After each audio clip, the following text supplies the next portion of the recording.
The Career Evangelist Podcast, episode number 170. Did you inherit $1 million from your grandparent, or are you about to become wealthy from someone else's hard work? If you say yes to these questions, this show is not for you. You, the hardworking, committed, and ambitious professional who have a 9-to-5 corporate job or a 12-hour shift worker keeping the assembly line running. Perhaps you run your gig as a freelancer, or maybe you run a small business. You are in the right place. Welcome to the Career Evangelist Podcast, where you get your weekly tips, ideas, strategies, and inspiration to find purpose in what you do so you can build a career you are passionate about and live a fulfilled life. Here is your host, Bola Alabi. Hey, welcome to another exciting episode of the Career Evangelist Podcast. I'm your host, Bola Alabi. Hey guys, as always, thank you for joining me here again today. I'm always thrilled to come to you to share my thoughts, my opinion about career, and to give you live motivation. And I'm grateful to have you listening to me. Yes, whether you are driving, or maybe you are in the gym, lifting weight, or running on your treadmill. Yeah, I'm coming to you, buzzing in your ear and, sharing my opinion. Thank you for always listening. If you have been following the events around the world in the past couple of days, it seems everything is telling us about 2008 again. Two banks in the United States have collapsed. That's the Silicon Valley Bank in California and the Silvergate Bank. First Republic Bank is in a way on a life support right now, with the big banks, giving them a lifeline, raising $30 billion for First Republic. So everything is in a mess in a way right now. People are withdrawing their money from their bank. But one thing that I want to tell you is that this is not gonna end the world. Things will turn around. I want you to be optimistic. I don't want you to panic. Yes, I want you to be careful. And as long as this country is concerned, if you have less than $250,000 in your bank account, then you should be rest assured because your money is secured by FDIC. If you have more than that, and if you are banking with certain banks, maybe you need to be more cautious. Many shares of different companies are down now, so this may be a good buying opportunity. That's if you have some money. If you don't have any money, and if you are an employee, just continue investing every month. Things will turn around, life will go back to normal. It's just this sky-high inflation and the Fed raising the borrowing cost, that's the interest rate. That's what is making everyone jittery. And most tech companies are laying off. Facebook just announced another round of layoffs. So I'm hoping you are keeping your job. I'm hoping you are staying relevant. I'm hoping you are impactful where you work, because that's the only way to continue to keep your job, to continue to make sure that you are contributing. And it's always a good idea for you to also have a side hustle. So anyway, today I want to talk about what to do in your first 90 days at work. Yes, as there are companies laying off their workers, companies are also hiring. What an irony. Yes. Some, I think last month, the United States economy created over 200,000 jobs. So that shows that some people are still getting new jobs, even with this economy. So today's topic will be relevant to you if you have just joined a new organization or if you are currently in the process of accepting a new offer.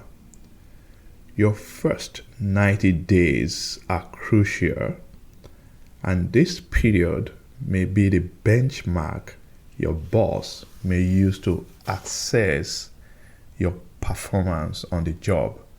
And they'll use this period to judge you for a very long time. I'm sure you've heard the phrase, you never get a second chance to make a first impression. Most of the time, this is true in life as well as in our careers. Here's what I want you to know. You are being judged every single day at work. People judge you in the way you show up at work. They judge you based on what you say or the question that you ask. They judge the quality of your work and your delivery. Yes. So you've got to make sure that you are doing a great job. The impression you are able to create in your first 3 months at work can last longer than you can ever imagine. So, in this episode, I want to share 5 tips that will help you to create a great first impression so that you can establish a reputable brand for yourself. And I want you to earn the respect of your colleagues and supervisor. Are you ready for this? Okay, let's dive in. The first thing that I want you to do as you prepare for your first 90 days at work is to identify the top 3 problems in your new team. I hope you asked the question when you are being interviewed for the job. This question is, what's the biggest problem that the organization or team is currently dealing with? You see, that question will give you insights into the organization, and it will help you to position yourself as a solution to their problem by offering them some ideas about what you can do to solve their problem. If you did not ask that question during your interview, well, you got the job. That means you must have done something right to make them hire you. So now, let's go back and focus on the problem. You need to spend the first 90 days in problem hunting mode. Think about what's keeping your manager up at night. Talk to your colleagues. What are the pain points for members of your team? Is there a process that is cumbersome or unnecessary? Now you have become an insider. You have the opportunity to look with an insider look, with your lens. And you can ask questions, challenge the status quo, ask probing questions. Ask your team members, why do we do this? Can we do without it? If it does not make sense or add value to the team, challenge your team to consider an alternative. Of course, you must be ready to give ideas to improve things. Don't just criticize the existing setup without offering them other options. That's not good. There are some people that, they specialize in doing that. They'll condemn everything, they'll criticize everything, but they will not offer any suggestions or any opinion as an alternative. That's not good. So, what do I want you to do? Find 3 problems that you can potentially make a side project to help make your team better. There are problems all over the place. It may be cost-related issues, process issues. Maybe there are some growth opportunity that will generate more revenues for your company. Or maybe share ideas about innovation, creativity, anything that will make their life better. Think about it. So that's the first thing. Identify the top 3 problems in your team. Now let's go to the second one. Identify key stakeholders in different departments. Yes, you have been hired to join a team. Your primary duty and commitment should be to that team. But you will do yourself a great service by connecting with other people within the organization. And here's how to do it. You can set up a quick introductory call with them. In this call, you need to get to learn what they do in those other teams. If you work for a manufacturing company, for example, and you were hired as a project engineer and you work in the engineering department, it will behoove you to connect with people in the manufacturing team, sales team, supply chain team, and other functional departments. Why do you need this? You need this so that you will be able to connect and know the right people to contact when you need help. I want you to know that one department does not make a business. No. Your department, maybe you are in the engineering department, you do not make up the entire business. It is the interconnectivity and the ease of operation among the different departments that make a business successful. Do you know what you are doing by meeting other stakeholders? You are creating the necessary connection with them and letting them know you even before you know them. Wow. They will be willing to support and help you when you go to them for any need. So make sure you do that. Identify key stakeholders in the different departments. And that's the second thing you should do. Now, the third thing that you should do, decide which of the problems you can confront and analyze the impact to your company.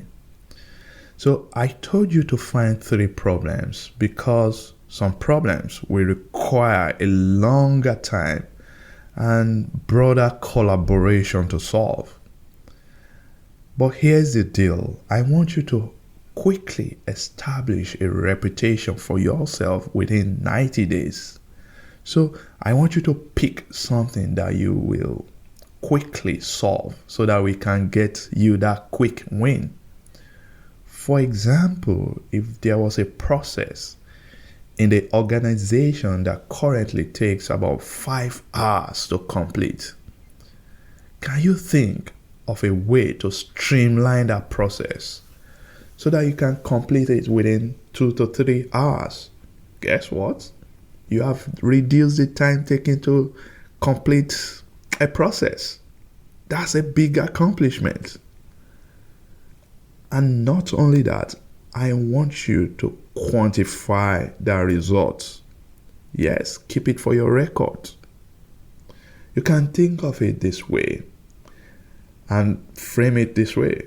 I reduced the time taken to complete the order booking process by 50%, thereby ensuring on-time project delivery to the customer and achieving a $100,000 savings for the company. Wow, that is awesome. So always think about problems you are solving, streamlining process, and make sure that you are quantifying the result that you are getting.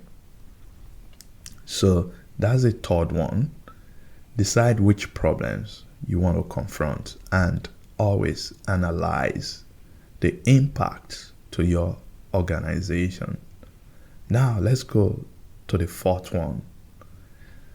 The fourth point, you need to identify key people you can work with to solve problems that you have picked. You must have heard the common saying, if you want to go fast, go alone. If you want to go far, go together with others. You have established your quick win, in step 3. But now we need to think long term. It's always a good idea to have short-term and long-term side projects that you are working on at any specific time in your place of work. For longer-term projects, you need people that will go along with you. Having allies to support you as you move forward can be of great benefit, and it can determine whether you are successful or not in getting a resolution. So you've got to learn how to pick a team of people that will get committed to the same goal that you are pursuing. And that's a great way to influence them, and that's leadership. So you remember that you have connected with key people in your organization. Now, your task is to pitch your idea to them and influence them to want to work with you so that you can all deliver results together. So that's step 4. Identify key people you can work with to solve problems that you have picked. Step 5, the final one. You've got to announce the new way or the new process to everyone. You've earned it, my friend. You've worked hard. You've led a team of people, and you have influenced them to do things outside their job description. What a great guy. Now, it's time to announce your accomplishments. You may need to document your new process in the company, maybe their corporate policy document, or you may need to design a new equipment. Whichever way, ensure you get the right people involved, get their approval, and publish the new way or guidelines of doing things. Yes, you need to brag about yourself. You deserve it. While others are coasting and doing the bare minimum, you were thinking. You were spending extra time to improve your team, to deliver results, to improve your organization. That is remarkable. You deserve all the accolades. And that's the 5th one. Announce the new way. So that's where I'm going to wrap it today. I hope you found value in this episode. I shared 5 things you need to do in your first 90 days on a new job. If you found value in this episode, please don't forget to give us a 5-star review. This will help us to continue to attract more audience to our show, and it will help us to meet our goal. You know the goal again? We want to add value to people and help 1,000 people find and grow in their career. Thanks for joining me again today. Till next time again, my friend, remember, love your life, love your career. This is the career evangelist, Bola Halabi, signing out.